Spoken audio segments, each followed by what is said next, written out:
హల్లెలూయా! ప్రభువైన యేసుక్రీస్తు నామములో మీ అందరికీ నా హృదయపూర్వక వందనాలండి. జ్ఞానము కలిగిన కుమారుడు తన తండ్రిని సంతోషపెట్టును అని సామెతల గ్రంథం 10వ అధ్యాయం మొదటి వచనంలో ఉంది. తల్లిని సంతోషపెట్టడం కొంచెం ఈజీనే. ఏవైనా చిన్న చిన్న వస్తువులు ఇచ్చినా, కొంచెం మంచి మంచి మాటలు చెప్పినా తల్లి ఊరికే సంబరపడిపోద్ది, సంతోషపడుతుంది. కానీ తండ్రి విషయంలో అలా కాదు. చాలా కష్టం తండ్రిని సంతోషపెట్టడం. మరేం చేయాలక్క మా డాడీని సంతోషపెట్టాలంటే? పోనీ పెద్ద పెద్ద కాస్ట్‌లీ గిఫ్ట్స్ ఇస్తే మా డాడీ హ్యాపీగా ఫీల్ అయితారా? ఉన్నతమైనటువంటి బహుమానాలు ఇస్తే మా డాడీ సంతోషంగా ఉంటారా? అని అనుకుంటున్నారా? కానే కాదు. తండ్రి ఎప్పుడు తన బిడ్డను చూసి సంతోషపడతాడో తెలుసా?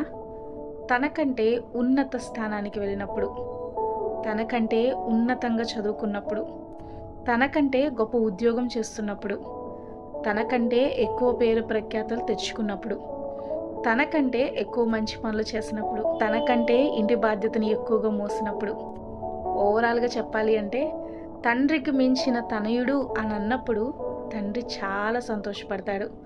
కోటి రూపాయలు ఇచ్చినా సంతోషం వస్తుందో రాదో తెలీదు గానీ, అబ్బా! ఏం కొడుకండి మీ కొడుకు, అబ్బా! ఏం కూతురండి మీ కూతురు అని ఎవరైనా సరే ఒక తండ్రితో చెప్తే ఎంత ఉప్పొంగిపోతాడో, ఎంత సంతోషపడతాడో. నువ్వేమి విలువైన వస్తువులు ఇవ్వాల్సిన అవసరం లేదు. బైబిల్ చెప్పినట్లుగా జ్ఞానము కలిగి తండ్రిని సంతోషపెట్టు. ఉన్నత స్థితికి వచ్చి మీ తండ్రి పేరు నిలబెట్టండి. ఇదే ఈ ఫాదర్స్ డే రోజున మీ తండ్రికిచ్చే గొప్ప బహుమానం. ఇంతకీ మీరు జ్ఞానవంతులైన బిడ్డలేనా? లేదా అందరిలాగా ఏదో గిఫ్ట్‌లు ఇచ్చి హ్యాపీ ఫాదర్స్ డే అని చెప్పేసేసి చేతులు దులుపుకుందాం అనుకుంటున్నారా?